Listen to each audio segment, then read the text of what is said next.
Maayos pa rin naman nga po mga idol ang kalagayan ng Golden State Warriors sa ngayon since hawak pa rin naman ang kanilang team ang home court advantage, kaya kakailanganin na lamang nga po nilang samantalahin ito at maipanalo ang Game 3 at Game 4 upang makuha nila kung sakali ang commanding 3-1. Pero sa kabila niyan, hindi pa rin naman naiwasan ni Draymond Green na magreklamo matapos ang pagkatalo. Ayon dito, napakarami nga daw mga missed call ang mga referee. In fact, kahit man hinahawakan, tinutulak, binabalyahan sila ng mga player ng Rockets, hindi pa rin naman tumatawag ng foul, which is unfair. Alam nga po niya, physical ang playoff basketball. Ngunit, hindi rin naman pwedeng umabot sa ganitong punto. Subalit pagkatapos ng naging reklamo niya, agad nga siyang sinagot ni Charles Barkley nang sabihin nito, dapat nga daw ihinto na ni Draymond Green ang pagrereklamo. Isa rin naman nga daw itong dirty player si Draymond sa dami ng mga unnecessary foul na ginawa nito sa kanilang serye ngayon at ng mga nagdaang taon. Kaya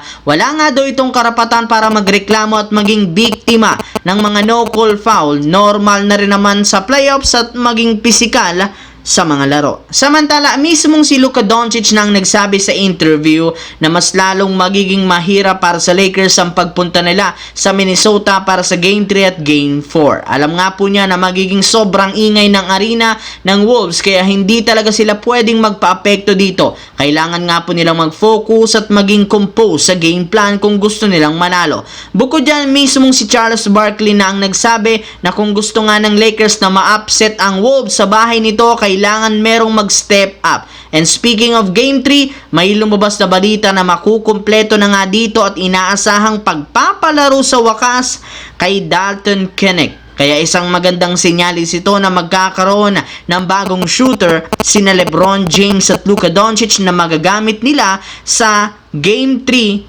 laban sa Minnesota Timberwolves. Sa kabilang banda, kung inyo ngang matatandaan bago pa magsimula ang serye ng Denver at Clippers, marami dito ang nagsabi na maipapanalo nga daw ito ng Nuggets. Ngunit sa isang iglap, bigla nga pong nag-iba ang ihip ng hangin matapos ilabas ang balita na ang Clippers ang fan favorite na manalo. Simula nga po nang masabayan ng Clippers ang Nuggets sa unang dalawang game at makuha ang panalo sa Game 2, nangangahulugan nito na kakayanin nilang makapag-advance sa next round. Pero hindi rin naman nagpatalo ang Denver na ang kayang gawin ngayon ng team dahil plano nga nilang umabot sa darating na finals. Mismong si Kawhi na ang nagsabi, hindi pa rin naman nagbabago ang kanyang goal na makapasok muli at makabalik sa NBA Finals at makuha ang kampeonato ngayong season. Kaya gagawin talaga nito ang lahat upang mabuhat ang Clippers. Willing rin naman siya na magtala ng malalaking numero kung ito ang ikapapanalo ng team. Kailangan lamang nga po niyang mag-ingat, panatilihing healthy ang katawan, ang lahat ng Clippers player at kaya nilang talunin ang kahit sino man ang kanilang makalaban sa sunod-sunod na laro nila papunta sa NBA playoffs.